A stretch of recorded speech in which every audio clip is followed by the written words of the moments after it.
Баршаңызға қайырлы күн достар. Бүгін сіздермен смородинаны, яғни қарақатты қыс мезгіліне қалай қайнатпай сақтаймын, сол жайлы бөлісетін боламын.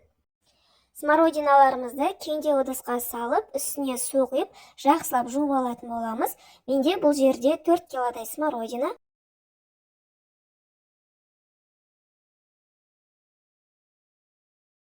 Жақсылап жуып аламыз. Осылай қолмен қозғаған кезде судың бетіне артық шөптер, жапырақтардың барлығы шығады. Мен осылай ситамен бетіне шыққан жапырақ шөптің бәрін осылай тазалап аламын. Мен смородинадағы шөптерді барлығын біртіндеп жұлып тазалап отырмаймын. Осылай суын төгіп, 2-3 қайтара таза су құйып жақсылап жуып аламын. Тек осындай смородинада қалып қалған үлкен-үлкен сабақтарын ғана жұлып алып тастаймын. Смородинаның өзінде қалған кішкентай майда шөптер, олар ештеңе қылмайды. Қазір блендермен немесе мясорубкамен өткізетін кезде білінбей кетеді. Смородинаны мен мясорубкадан өткізіп аламын. Негізі мясорубканың орнына блендермен де өткізсе болады.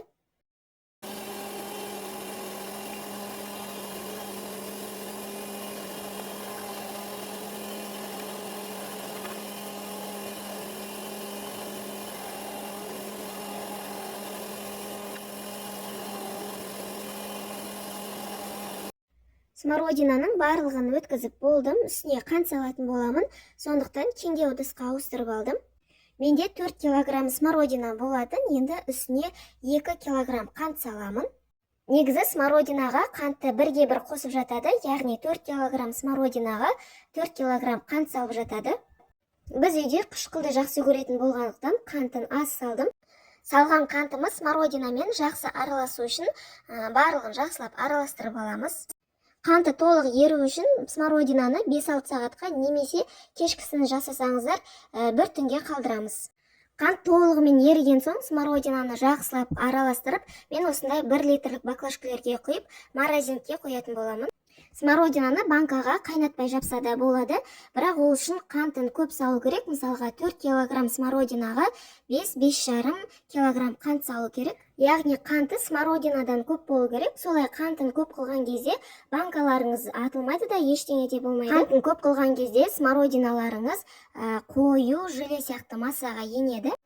Бірақ олай тым тәтті болып кететін болғандықтан мен осылай қантын аз салып, морозилкаға сақтауды жөн көрдім. Егер сіздерде тым қатты тәттіні ұнатпасаңыздар, дәл осылай қантын аз салып, морозилкаға сақтасаңыздар болады. Менде 4 килограмм смородинадан 1 литрлік баклажкадан 4 баклажка шықты. Осымен біздің қыс айына қайнатпай балғын күйінде сақтайтын смородиналарымыз дайын. Видеом сіздерге пайдалы болса, лайк басып, пікір қалдыра кетіңіздер. Арнама тіркелуді ұмытпаңыздар. Назарларыңызға рахмет. Қош сау болыңыздар.